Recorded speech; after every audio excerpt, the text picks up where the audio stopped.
But when we get athletes their freshman year, one of the things we have to teach them to do is stop saying the word sorry. So like when we're in the gym, we're competing, we're trying to win. Like we need to be assertive. We have to have our shoulders back and we are here. This is your gym. This is your time. But what happens is when the coach walks around, and I see this constantly, just because I'm head coach or whatever, it doesn't have anything to do with me or anything. We're both walking and a camper will be like, "Oh, sorry." And I'm like, you do not need to say sorry for existing or walking. Like I'm just walking here. You're just walking. Don't say, stop. Don't say sorry. Do not apologize for your existence or your just like being there in the moment. But even with our freshman athletes, it's, hey, we both go to a door at the same time. We both grab for a ball. Oh, sorry. Oh, sorry. Oh, sorry. And then if it spills onto the court, I make a mistake and I say to my setter, oh, sorry on that. It's like, no. I got the next one. Do something assertive. Well, welcome back, everyone, to another episode of Masters of the Game. And today, I get to introduce you to the head coach of Louisville volleyball team, Dan Meske. Coach, welcome. Thanks for taking the time. Thanks for having me. I appreciate it. I'm excited. This is so good. And we were introduced through kind of mutual contact of ours. I met Natalia Klemenova. I give her the credit of at the AVCA National Convention. I know she met you there and spent a little time with you, things like that. And so it was I'm just very fortunate to get to spend time with you. And the first call we had, I think I called you out of the blue. You were at Costco with one of your three sons getting ice cream, if I remember right. So I had forgotten that. It was funny. I was just there yesterday with them again. That's definitely a routine in our house. But it's funny. Every time I walk into Costco, I always get a call like that. So I'm like always prepared, always multitasking there. But I mean, $1.50 hot dog, you can't beat that. You can't beat it. I did feel a little bad, though, taking away from the ice cream experience and bonding with the son. So thankfully you said yes to this. But, a little bit about your background for those of you who aren't familiar. I think you have a really fascinating background, actually, I think. But again, you were named head coach of Louisville volleyball on January 31st, 2025, after spending 8 seasons as the assistant head coach. And I mean, massive opportunity for you to take over, right? You guys just finished runner-up in the NCAA championship, 2 years in a row. You've had just historic runs. You've been named AVCA Assistant Coach of the Year back in 2022. You spent 8 seasons at the University of Nebraska, kind of working your way up, starting grad assistant all the way to full-time assistant coach, which is crazy. You also played at Ohio State University, played 4 seasons there. You went and played professionally over in Indonesia for a year. And most important thing, married 3 boys. That's probably the most important thing. That's what I should have led with. But you're a family guy, things like that. And now continuing the legacy of a program, right, that you've helped build over the years. So absolutely fascinating. I got to ask you out of the gate, you're working with elite athletes. Do you have to stay in pretty good shape as a coach to keep up with these women? I mean, I would assume that's a really good question. And I don't feel old that often, but now I walk for exercise. That's when I started to feel old, where it's I need to have 3 walks today because I know I can't lift. But no, I think that's a big part of it. Gosh, there's a book. I think it's maybe The Tough Stuff. It's about this old rugby player who coaches or whatever. And my big takeaway, and I think that's that book. A lot of times I merge these concepts in different books, but it was coaches should see themselves as performers. When you were an athlete, you would think, okay, how am I going to sleep the night before? How am I going to fuel my body? How did I respond to a high carb versus a high protein meal before? And he was talking about how your practice time is your time to perform. You need to be taking care of your body that way. So as far as just staying in shape, yeah, I think that's a big, maybe it's not, I don't have to jump as high as I used to or hit as hard as I used to or anything like that. But the way that you're showing up to practice every day, those are the times that you should be leading into, what did I do to put myself in a great situation to be the best I could be? So from a physicality standpoint, I probably don't jump the way I used to. But I still do think for coaches, game day, practice, anytime you're going to have interaction with your athletes, just making sure you're able to be a top performer, whatever that might be for you. That might just be mentally, but a lot of times the physical is wrapped up in the mental. So yeah. Love that. Well, I was, kind of on this topic, right? I'm a big believer. I was explaining to my kids, I say this to my kids a lot, but it's this whole concept. I said, when you have kids one day, I said, there's a phrase that you will learn that your kids are watching, right? I try to explain the difference between your kids are listening versus your kids are watching. And to your point, I think as coaches, like you set the tone, right? As coaches, every coach listening, you set the tone. So the way you show up mentally, physically, emotionally, it matters because your kids, like these women, even at the elite level, are looking to you as their coach and looking like what's Coach Meske's reaction going to be, or fill in the blank, right? Because they're going to mimic what you do, right? You may say, do something different, but they will do what you do. What are kind of thoughts around that? What have you kind of seen modeled for you?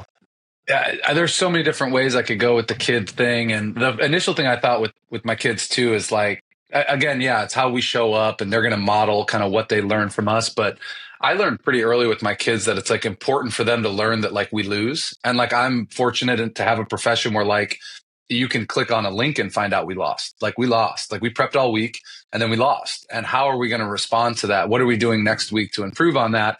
One of my favorite things is when I'm watching film at home, which of course, jobs these days bleed into the, work-life balance isn't a thing anymore. It's just like your life, Yes. And I love when my kids ask about that, because I'm like, I have to find out our opponent's tricks because I have to be ready for them because they're trying to beat us. And it's like they get to see this competition before the competition.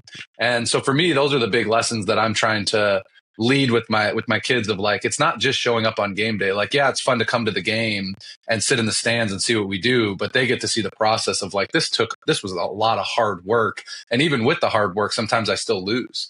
So I think those are the lessons I hope that I'm instilling really well with with my kids. Is just like, it's hard work, and the work is the thing that's fun about it, like the hard work you put into it. And sometimes that win and loss is a little bit out of your control, but at least you can enjoy the process. So I really, really treasure those moments of like when they ask about the process leading up to an actual match. The match itself is, they go to events, they stuff like that. It's all the same.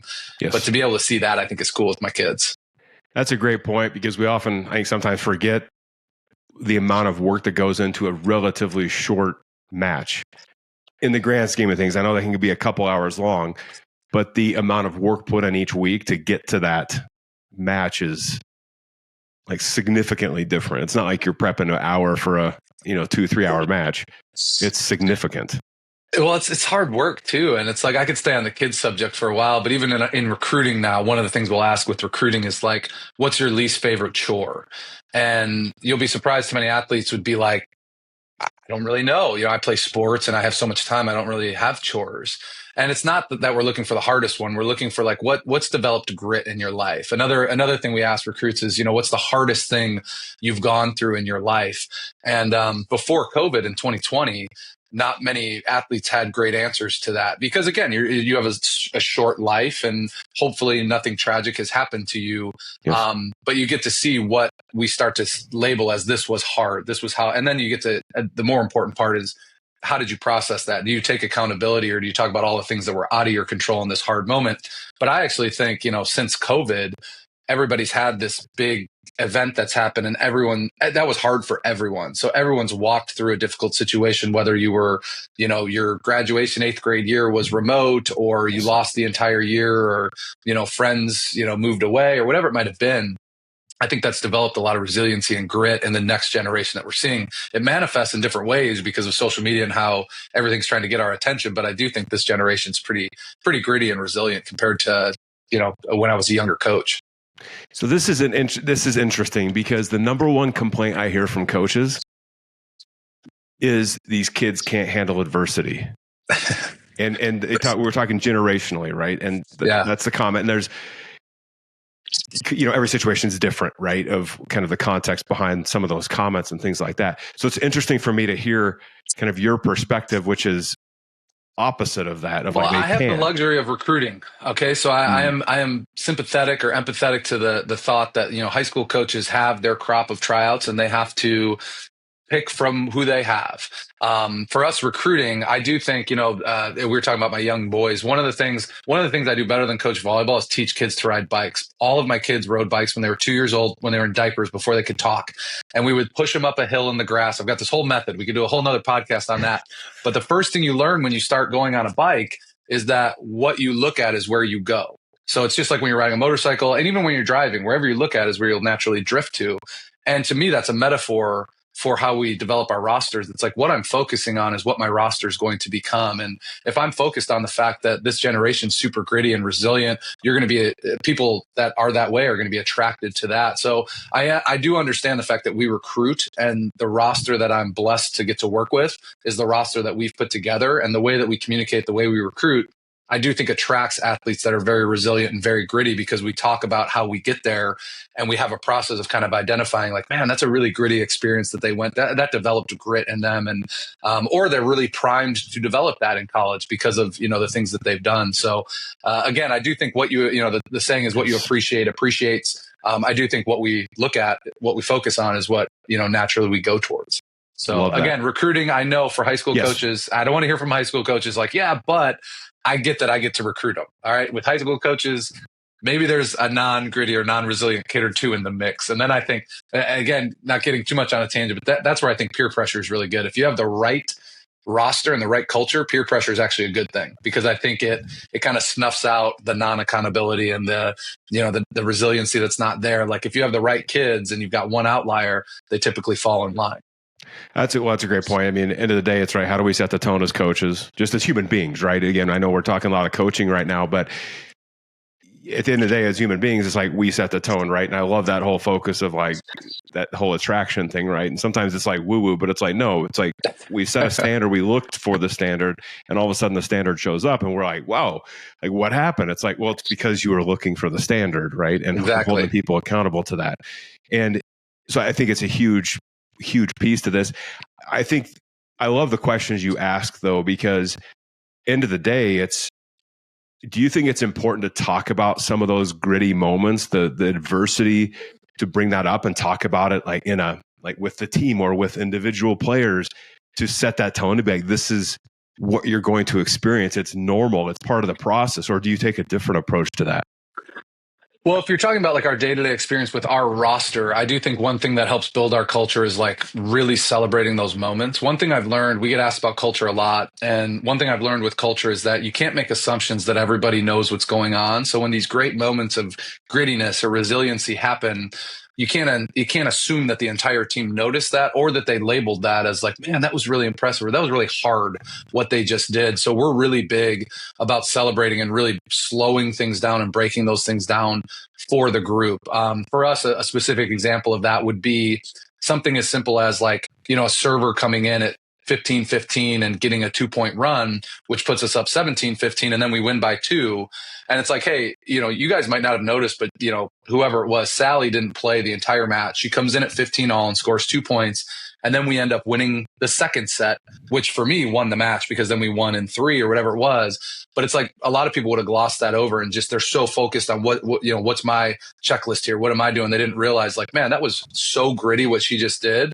And then that starts to be contagious from there. Maybe 80% of the team noticed it, but the other 20%, now we've got everybody on board to rally around this moment of resiliency or whatever. So for us, those small moments, it's really important to slow it down and break it down for the group and let them know what really just happened. Can't assume everybody understood it. Well, that's very true, right? We all make up stories in our heads too of something happens and I've got some conclusion I've come to and you've got some conclusion you've come to. And it's like, They might be the same, but it's also like, let's talk about it and bring it up and talk about the impact that even some of the small things have, like on, big matches or practices or what someone's working on and overcoming. I love that piece of the culture. For sure. How do you, when you look back, who are some of the coaches that influenced how you coach today, and what did you take from them? I get good or bad. It's a great question. And I don't get asked that a ton. I've only been asked that a time or two. And even in this moment, I'm processing some of them. So like my college coach was Pete Hansen, who's a Hall of Fame coach. He coached at Ohio State for 40 years, I think, something like that. And he, going into my senior year, had a sit down with me where like, this was before roster limits. If there was roster limits, I probably would have been cut, but he was a good guy in the fact, and we had big rosters, there was probably 22 people on the roster, but in a men's volleyball practice, really only 14 to 15, I guess in a transactional world play and practice. The rest of them call lines and you're just really not a part of the day to day.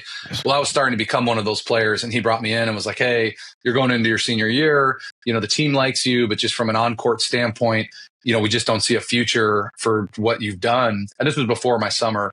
And I just remember really respecting the just authenticity that he had, because it was like, I still love this guy to this day, but he loved me as a player enough to tell me exactly the road I was on and the road I was going down.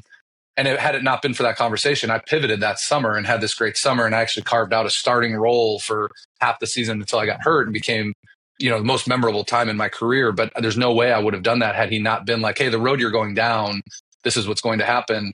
And they even offered me like, hey, if you want to be a manager or you don't want to be on the team, that's totally okay. Like, they were kind of encouraging me to hang it up. This was not, hey, we need to motivate him to like have a great summer. They were like ready to be done with me.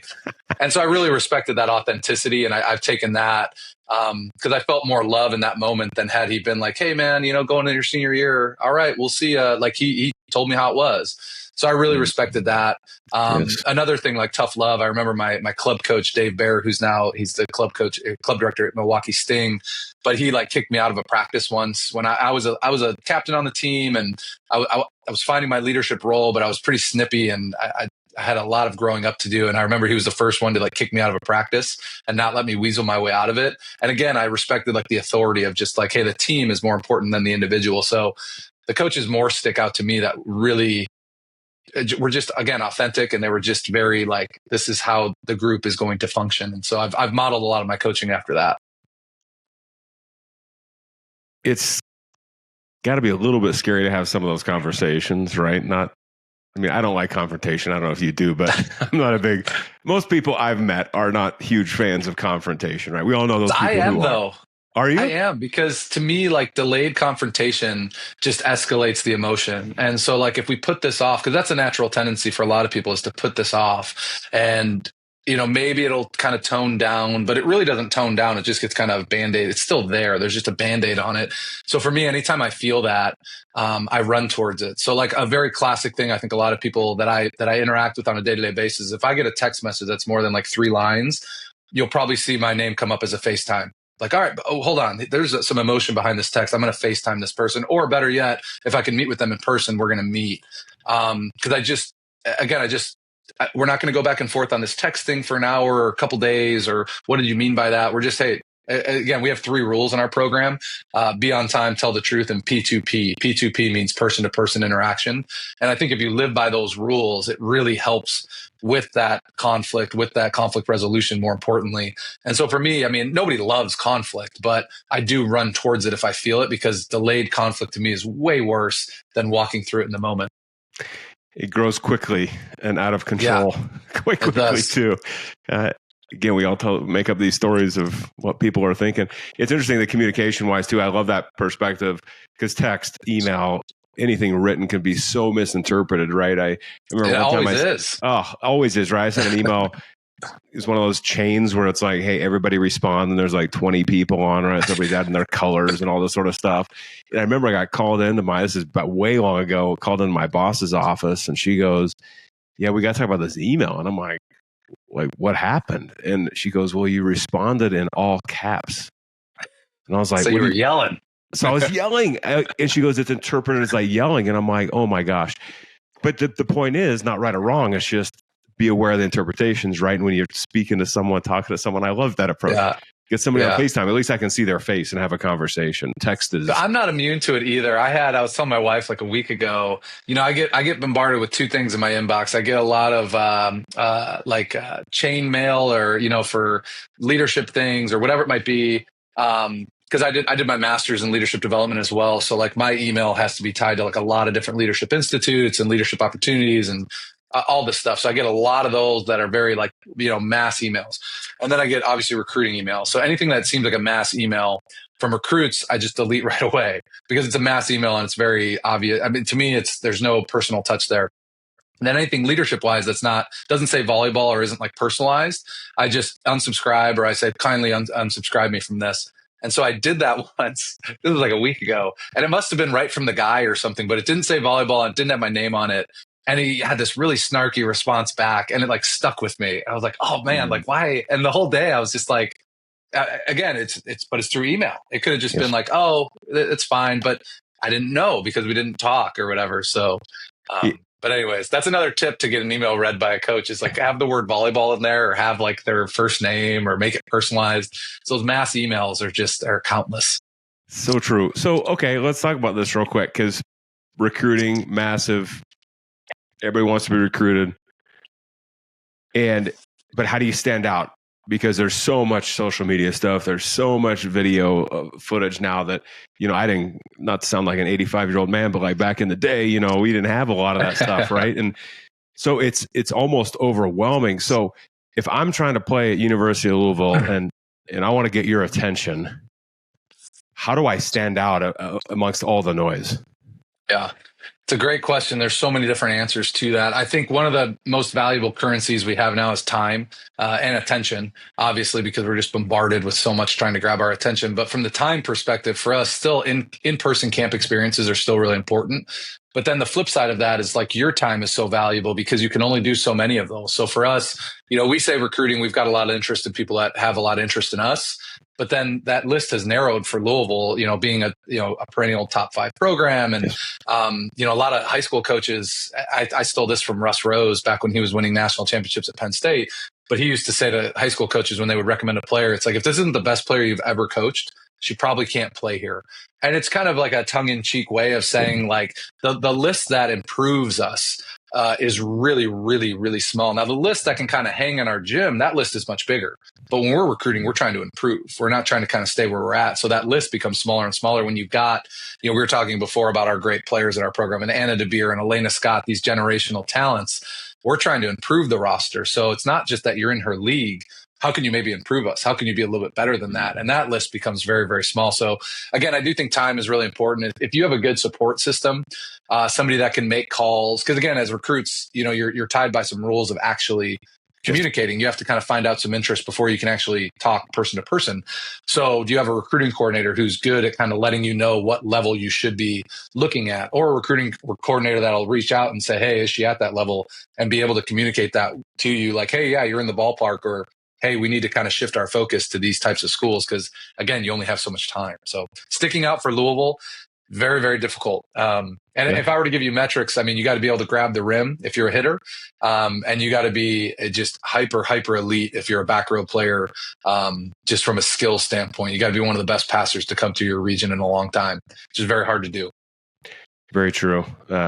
Aside from not being female, I don't check any of those boxes. So darn it. Well, the grab the rim, everybody's got a park they can go to the rim. It's like, again, I hate putting stuff like that, but 10 foot, the rim, for attackers at our level, very, very few aren't touching that to at least be in the conversation. If you're only touching that, we've got attackers that are at 10-8, 10-10.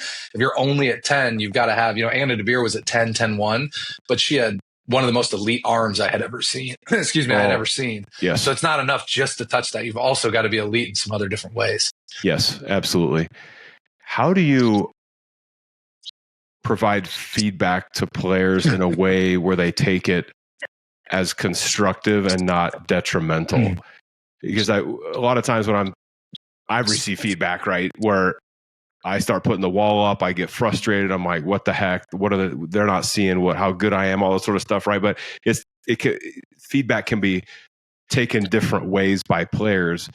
What have you seen work for like yourself, for your coaching staff, for others, like that this is the proper way or the way that we deliver, or at least set the expectation when you're delivering that feedback? I mean, positive stuff's easy, right? I'm like, hey, great hit, all that stuff. That's a great question. So eye contact and being able to read body language is something that we take for granted as a skill. Like I've gotten a lot better at that with age. And I just kind of thought everybody kind of reads body language. Everybody just kind of reads facial expressions. That's not true. Like you really got to find out when you've said something's kind of off. And then for me, I still need to get the heart of the issue. Like what just happened there? Like what was that? And then just kind of let them fill the space. I'm still curious about that. I don't have all the answers to read that, but that's how I think feedback gets more valuable if you're open to that. Just conversation of what just happened, because you'll see it with their shoulders changing or facial expression changing or eye contact. There's any different number of things, but I don't have all the answers. I have to ask a lot of those questions. And the flip side of that too is like what you talked about, the natural instinct. Again, we have another kind of term for this, is like when you get feedback, you have the opportunity to prove or improve. And the prove is, okay, I'm going to prove to you why this was right, or I'm going to prove to you why I'm okay in this space right now, versus improve is I'm going to put myself in your shoes and see your perspective. And I'm going to try to improve on something I can take from that. And that doesn't mean that my feedback is perfect or it's spot on.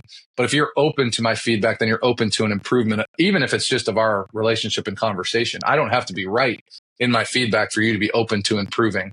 So those two kind of reactions, I think we talk through sometimes too, of it's just kind of hard to be in that mindset. I'll give you one other thing too that's like it's just, I see it in every gym. I see it in our camps. But player to coach relationship, and I would implore players to think about this and then coaches to look for this. But when we get athletes their freshman year, one of the things we have to teach them to do is stop saying the word sorry. So like when we're in the gym, we're competing, we're trying to win. Like we need to be assertive. We have to have our shoulders back, and we are here. This is your gym. This is your time. But what happens is when the coach walks around, and I see this constantly, like just because I'm head coach or whatever, it doesn't have anything to do with me or anything. We're both walking, and a camper will be like, "Oh, sorry," and I'm like, "You do not need to say sorry for existing or walking. Like I'm just walking here. You're just walking. Don't say stop. Don't say sorry. Do not apologize for your existence or your just like being there in the moment." But even with our freshman athletes, it's, hey, we both go to a door at the same time. We both grab for a ball. Oh, sorry. Oh, sorry. Oh, sorry. And then if it spills onto the court, I make a mistake and I say to my setter, "Oh, sorry on that." It's like, no. I got the next one. Do something assertive, do something productive of what we're going to do. But sorry is probably the worst cuss word in our gym that we try to eliminate as fast as possible. So again, from feedback, if you're constantly in this, oh, sorry mode, like you're not going to receive feedback in a way that's going to help us grow. You look from a physiological perspective too, right? When I say I'm sorry, it's a really interesting perspective. I'm sorry, I want to pull back. And I shell up a little bit. Shell up, right? But I'm like, oh, like sorry, like I did something wrong, which you could have, right? And something went wrong if you're saying that, right? Or you perceive it as wrong. But followed up with, or instead of, hey, let me grab you that ball, or let me grab the door, or excuse me, you can go first, right? Excuse me is better than sorry. You know, oh, excuse me. You know what I mean? That's different than sorry. Oh, sorry, I was there at the same time as you. Like that's not an apology. You don't need to apologize for that. Like an apology is meaningful. Apology is a big thing. So we don't just throw around the sorry. And I tell them, I'm like, you can apologize for anything you want in the world once you leave the gym. But when you get here, like the other thing is when we have players who are just overly passive, we had a player back in the day that we would set up this one drill every day, get everybody set up, and then we would call her out and we'd be like, you know, player X, I'm not going to say her name. You got to cut in front of everybody. You need to go in the front. Go tell them. And don't say sorry. Just cut in front of them. Like you need to be a more assertive. And again, that's like a very unique kind of experience, but so awkward for her. No, I don't want to do this. We're in the gym. We're competing. We're competitors. And you got to work that muscle of being assertive. So just the different unique things to get us in, like you talked, that physiological state of competition, you know, of this matters. There's winners and losers here. And you don't have to be mean when you're being assertive either, by the way. Those do not go hand in hand. I agree. You don't have to push people. You don't have to say something rude or something like get out of my way. No, you don't have to do that. And at the same time, you can show up a different way. Totally. How do you? Well, so describe your culture to me, because when I've watched Louisville on TV, right? Because again, having the 13-year-old daughter, she's big into volleyball, and so we were watching constantly, right? And I love, because of what I do, right? Teaching the athletes the mental side. I love watching games, right? It doesn't matter the sport for me. It's like watching body language, the way, in your case, the women are like walking and your team is like reacting to situations. I just love it, right? I geek out on this stuff. Your team appears to get along. There's a respect there, right? It appears there's like joy there, that they enjoy it, right? Again, amidst the adversity and all these sorts of things that happen. And that's one thing that, you know, growing up with an older daughter in volleyball, the reason she quit was just the girls were just mean, right? So it's back to culture, right? How do I create a culture of, not that we're all best friends, that's not the point, but the point of how do I build a culture of respect, that we're going to treat each other a certain way. So what are your thoughts around, like, is that important, that like your friends, or just we have that level of respect? And then two, like, how do you start? What have you seen modeled, like, and how do you guys create that where, at least from my vantage point, I'm like, wow, they have that respect for each other as a team, whether you're on the court or not? So there's probably like two ways to go with this. One is the people that we bring in and how we identify them. And one really good question is this a player I'd be excited to coach every day? And usually that's somebody who's got energy, they've got aura about them. Like they're fun to be around. That's a big thing because we're going to have 4 or 5 years with them. And, I'm going to be excited to coach the players that are in our gym. That's just like the price of admission. Yes. So the way that we identify athletes, I think, is really important. And if we have everybody that, we have a whole roster of people that, man, as coaches, we're really excited to coach all them for whatever reason it might be. Typically that's a good bonding point for them. Like that's a group that gets along. But how we harbor that once the games are going and the balls are flying, another currency that we have is like playing time. That's a pretty big one. And there's a finite amount of it. And so for us, we've exercised radical transparency. We build trust with transparency. So especially when it comes to anything from a depth chart standpoint, from a, I'm in place A, I want to be in place B, what's my route to get there? We talk about that in front of the entire team. So we have roles meetings that we do in front of the whole team. As far as culture goes, role clarity and role acceptance are two metrics we've identified that we want to do better than anybody in the world. And so we talk about both of those with the entire team. We've got 4 players at one position. You're, leading the spot right now because, passing, you're passing a 2.8 and we value that metric more than you're digging, more than you're out of system setting. You need to work on this area, but, we're going with you because of that metric that we've said we really value in winning. Player number 2, you are probably better at, digging than player 1, but we are going to value passing and you need to focus on, bridging the gap there if you want more opportunities.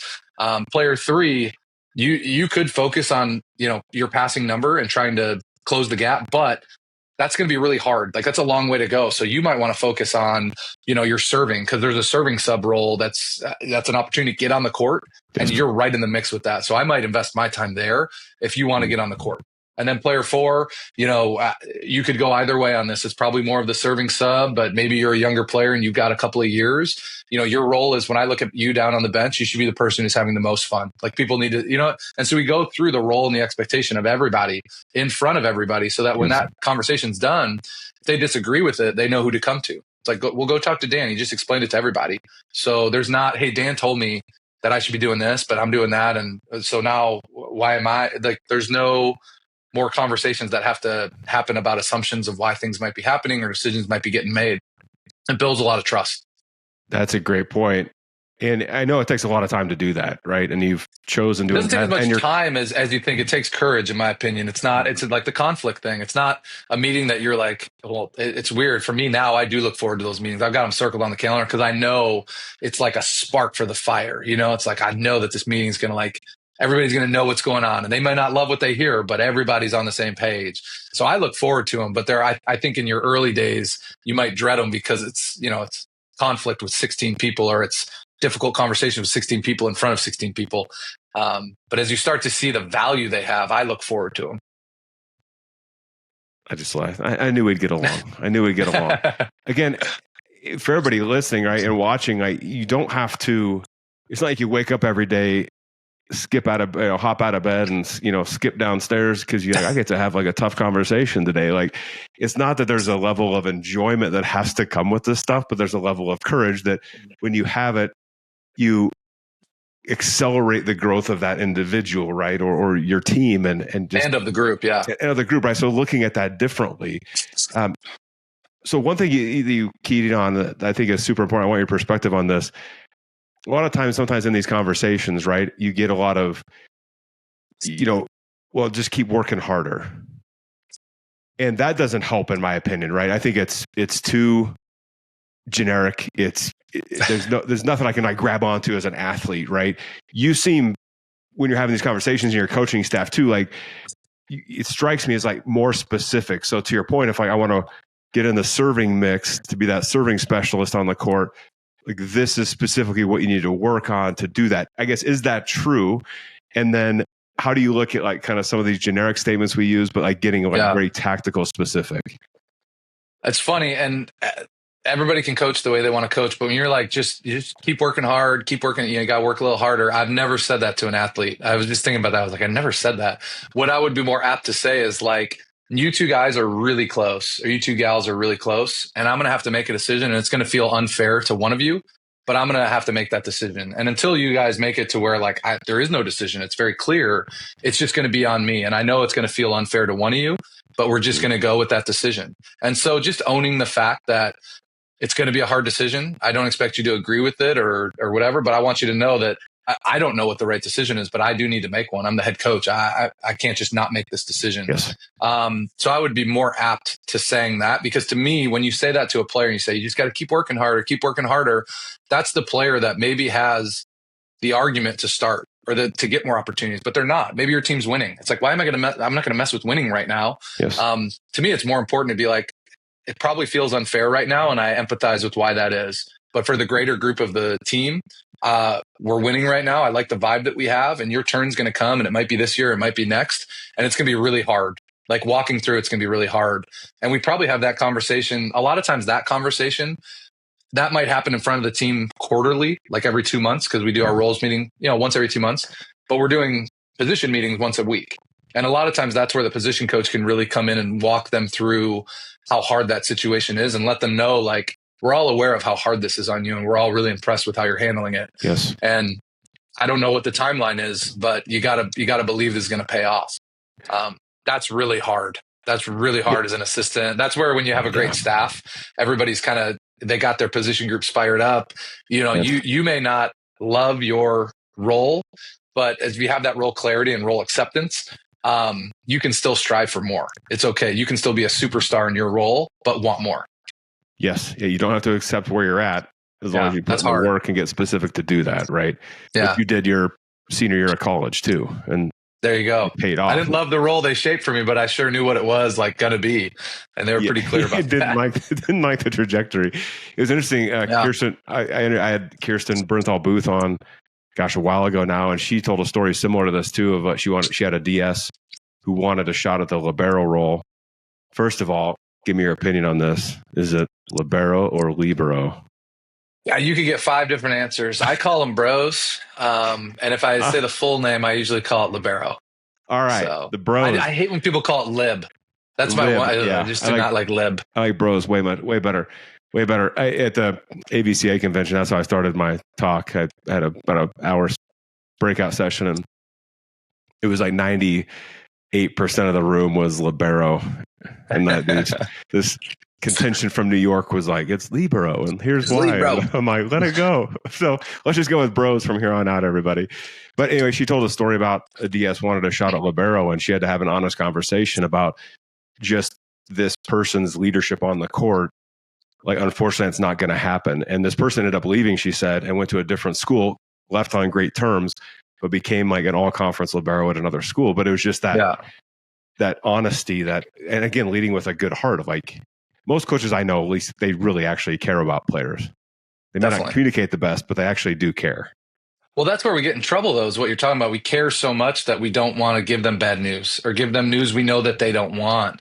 But that's happening more often than, hey, we're so excited you're a first team All-American. Like, that happens once every 3 years. Like, what happens, 10 times a week is you're not starting. You're not, like the vast majority of your roster is not on the court at any given time. So it's like, that's happening way more often. And I do think the heart's in the right place to try to protect them from that bad news. But it's like, we all know what's going on here, and it's disrespectful to not really address it, with authenticity and be clear about it. Yes.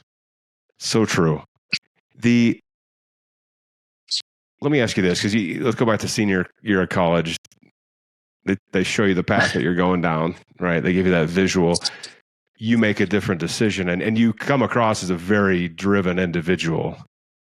But what was the trigger for you? Like, why the decision?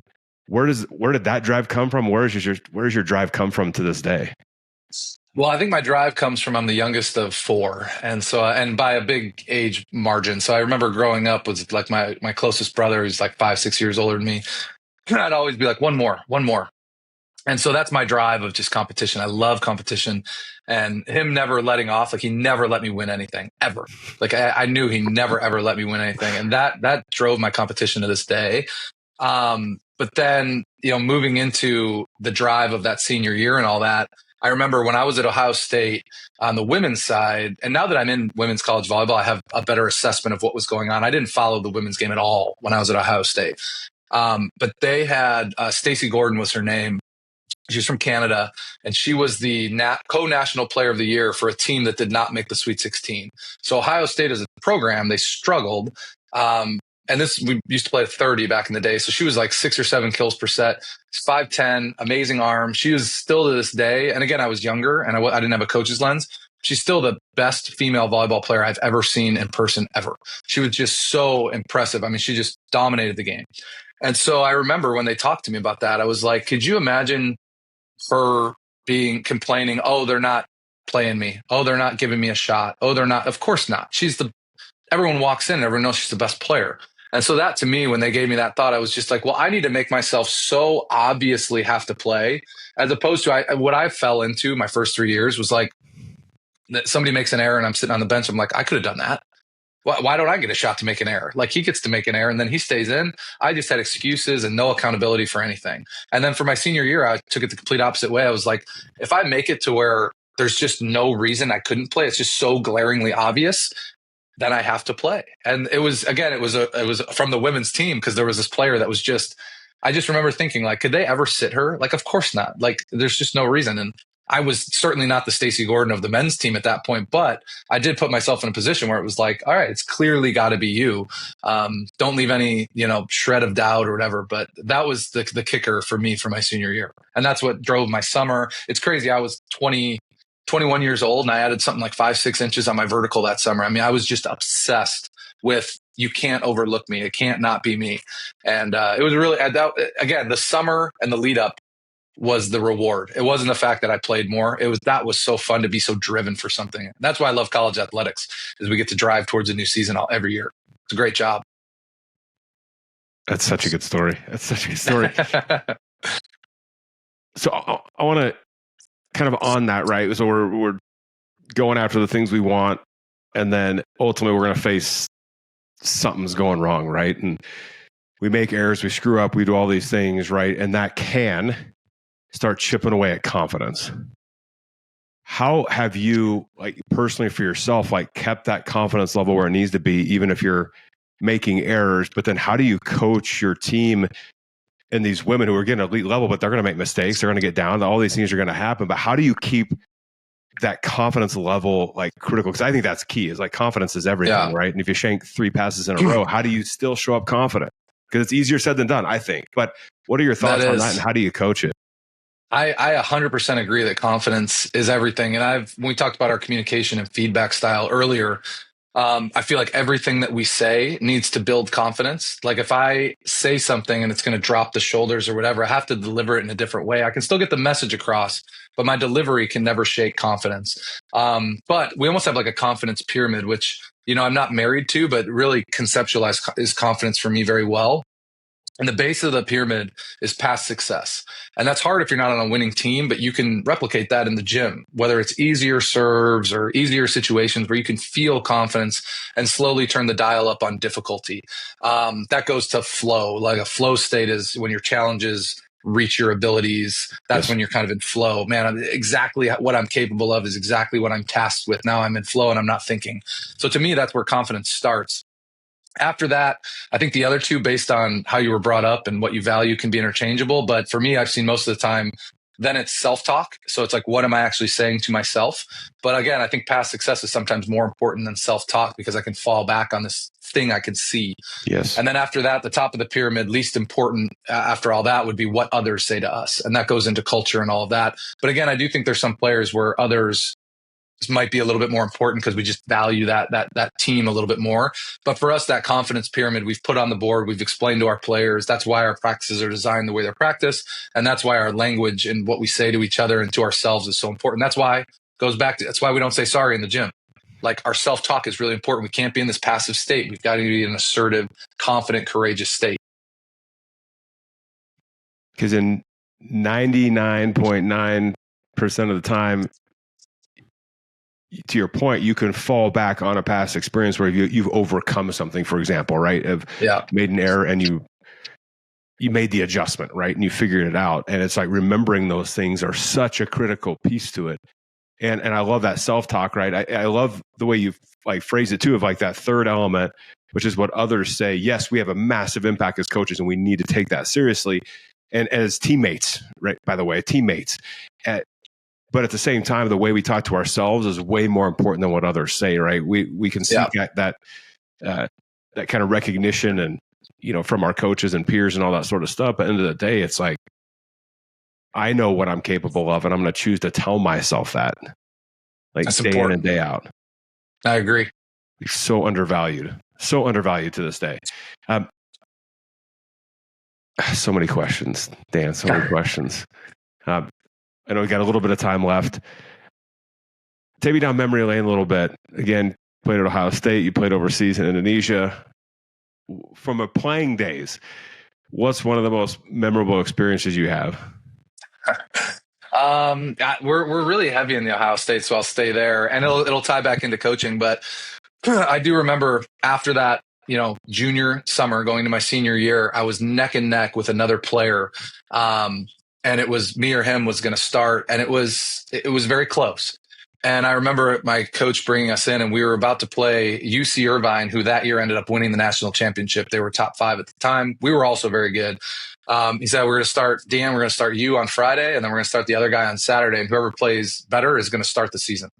So that was like the most pressure building moment ever. But it was like, I loved that too, because it was just like, hey, it's out of my hands. Whoever plays better, you're going to get it. And we ended up like, I hit like 280 and he hit like 260. And I was like, well, he said he's going to go with me. And sure enough, he did. But we basically were a wash of what we did. But to me, that stuck out as like, and that's why I think we play sports. That's why I still coach, is like in that little corner of the world, there were probably 500 people at St. John's Arena watching us. Like in that corner of the world, that was really important. That really mattered to me. And that's why sports are so fun. It's like we build towards this big moment that we've all agreed is really important to us, because what value is there to that? That was before streaming. Nobody saw that match outside of the people that showed up. And I could have named 200 of them because they were related to the players. It's like, you know what I mean? It wasn't in the grand scheme of things, this important moment, but it mattered to me and it mattered to the people that were around. And so I still kind of hold on to that, whether we're playing on the road in an arena that's half full or we're playing at the Yum Center in front of 20,000 people. It's like, they're still equally important. Like we've decided that we're building towards this thing, and it's like really, really important to us. I love that aspect to it. It's, when you get those opportunities, right? And who gets that? You know what I mean? Who gets that pressure? You feel that pressure. It's like, it's such a privilege to have that. Right. And then going back to your confidence thing, right? If I rely on those past experience, I know I put in the work. Like truly, I put in the work, and then I've got that self-talk. Like good things tend to happen, right? Not perfectly, but good things tend to happen. Definitely. Do you find? So one thing I find, I want to talk about game film too in our couple of times. I want to see how you guys use that. But first, as athletes, I think, back in the day, right, people would ask, tell me about yourself, Matt, like when I was in college or overseas, right? And first thing out of my mouth was, why play baseball, right? And we put that identity upon ourselves, like that's who I am, right? Or it can cross over to, like, this is who I am, right? And so when that, the curtain falls, as they say, but when you're done with sports, that identity, we go through that little bit of a dilemma, right? If we're not careful. How do you kind of look at that? Was that a tough transition for you? Like that identity of like, I'm a volleyball player and now I'm a pro volleyball player. And how do you manage that? Because I think that can add that additional pressure too of like, oh gosh, if this is gone, then like, who am I? So how do you kind of view that? What have you experienced around that? It's a great question. I don't think I've ever been asked that, because maybe I dealt with it in the fact that I in my initial reactions, I haven't dealt with it because I stayed in sports.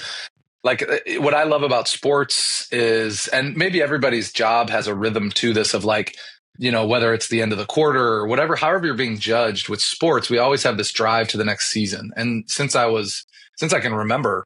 It was always like, when my kids just started swim team. And I remember when I was 6, I was doing swim team, and it was like from swim team, it would go to T-ball, and from T-ball, it would go to basketball. And there was always the next season. Like and I'm excited about this, and there's a newness to it. And then as I went through college and then I went through coaching, there was always a next fall. There was always a next season. And so I've never dealt with not having that drive towards how's the next season going to go? What's the goal of next season? It's always been, winning it all, being the best team and winning all the games and the very last one. Very rarely do we accomplish that, but the drive to be able to do that has kind of, I think, kept me in that feeling of like, and maybe that is the identity crisis, is I can't give that up. And I don't know what that would be if I were to retire. I've thought about that too. Like, there's been some coaches that have hung it up, some legendary coaches in volleyball that have hung it up. I'm just like, what do you do? Like how can you value golfing with your buddies the same way that you did, like playing your rival in front of so many people? Yeah. I see why people struggle with moving on. Yes. Because that juice of competition and all that is different. So I don't think I've dealt with that identity crisis, to be honest. Yeah. It's interesting because to your point, like the way I look at it, right, is there's certain elements underlying us as athletes, right? The way we compete, what we go after, the excitement for next season, because you don't really know what's going to happen next season, right? And, there's that kind of little bit of drama built in, right? Of like what's going to happen and put the work in. And it's like being able to translate that and take that with you applied to something different, right? I think it's just as an athlete, that's what I had to learn too. Of like, I was excited for the next chapter. I was ready to be done. And sometimes you have that choice. Sometimes you don't, right? Whether you're playing a lot or not, or you go on to play pro volleyball or not, like whatever. Yeah. Like, how do you take those elements and be like, that's something I did, but this is who I am as far as like the drive and competition and, being a good teammate and like helping people and all that sort of stuff. So yeah, I think it's an interesting. Well, for me, having a family helped. Once I got married and started having kids, there was this other purpose. Yes. I do think, when you talk about that identity crisis, I think I was really defined by wins and losses, and everything mattered so much. And once I got married, had kids, and had so much more going on in my life, I started to find out that like everything's still important, but nothing was ever as important as I thought it was, especially the small things. But then again, it's a double-edged sword of like, it's really fun to rally around these things that we've all agreed this is important. Like this is a big deal. And so I go back and forth with that, but I probably have a much healthier relationship with that now that I've got more going on in my life. Yes. Yeah. A few more people to count on you a little bit differently than a volleyball team. But last question, then I'll let you talk about social media, because I know you're active on that, and we want to get as many people watching Louisville volleyball as well. Going forward, knowing that the Phillips household is definitely glued to the television. Love that. How do you use game film in providing feedback to athletes, and how involved are your athletes in breaking that game film down? I think learning to use film well is a hard skill, because our freshmen that we bring in, we'll show them film, and we'll pull up. We've got this great volumetrics is what we use. It tags all the touches, this and that. Like it's 2 seconds. Here's everything you did. And we'll bring in usually a younger player, and we'll bring up the touches, and we'll say, "What do you see?" A lot of times they'll give you a laundry list of the things they did wrong. And so for us, it's very similar to this confidence thing. It's like, when I want to correct something, like I will do that, but you need to be your biggest fan. Like if I show you 10 clips, you need to tell me 20 things you did right. And even if there are errors, your footwork was good, your timing was good, you drove hard, you were trying to do a shot that would work. Yeah, you made an error, but that shot was open. You need to see the things you did great. And if we need to tweak and fix those different things, I'll chime in and let you know where we can nudge and we can correct. But at no point should you see yourself do something and see the negative, because there's always something that you did positive. So for us, learning to use game film in that way is a skill. It's very hard, and it takes your junior, senior. Sometimes you never get fully there, but you improve at it. And I think if you see game film that way, and you have the right coaches that can, hey, at this point we do need to kind of correct, or we could use a little bit more of this. I think there's a spot for that. But that's not the reason for film. I think the reason for film is a celebration of the things we did well. But that's a hard skill to learn. And again, I look at that as much as skill development with our program when freshmen get here to senior year as on the court is with game film. But learning to do that is very difficult. Yes. And I think the earlier athletes can start diving into that and understanding that positive, negative switch. Yeah, there's always stuff to improve, right? I mean, I'm sure there's a question I could have asked more eloquently today. And will I look at it? Yes. Will I dwell on it? No. I'll be more excited about, I got to talk to Dan today, and this was amazing and all that sort of stuff, right? Looking at the positives of it, but always looking to improve at the same time. Yeah. And so understanding that, right, that it's even with a highlight reel, that's nice. At the same time, it's break it down and be proud of the stuff you did well. And you should look at that stuff. And then for the areas you want to correct, look at the positives in that. I think that's such a huge skill to master as you continue to elevate. I don't care if you're a grade school player, high school player, definitely at the collegiate or pro level, it's continue to look at that and break it down the right way. Totally agree. So good. All right. I could talk to you for hours. We'll have to do it, to your point, another episode on the how to teach a kid to ride a bike at 2 years old. I'm in on that. It's great. If people want to connect with you, Coach, where can they best reach you? Our goal is to be the most accessible program in the country. If you're looking for a team to root for Louisville. If you have a favorite team and they're not playing, root for Louisville. So Louisville VB is our Instagram. So that's a great place to get updates on our program. Me personally is a little bit more behind the scenes and some stuff for players, coaches, and fans. And that's just Dan.Meske on Instagram as well. And we're really active on there. So we love when people support us. We have a coaches clinic coming up in July, a bunch of different stuff you can find online, but a lot of different ways to connect with us. Amazing. So I'll put all those in the show notes so you guys can connect with them. But Coach, I just thank you. I can't thank you enough for honestly taking the time with me today and getting to chat. And yeah, just thank you.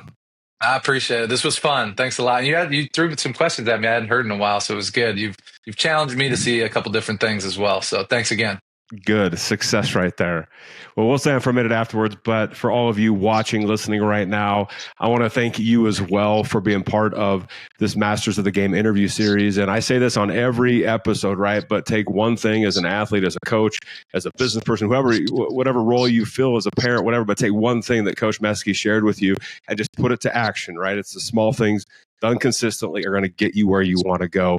And he dropped some absolute dimes and left some gold nuggets for you to take action upon today. So please share this with your family, friends, teammates, coaching staff, everyone around you. And we'll see you on the next Masters of the Game interview. Have a great day, everybody.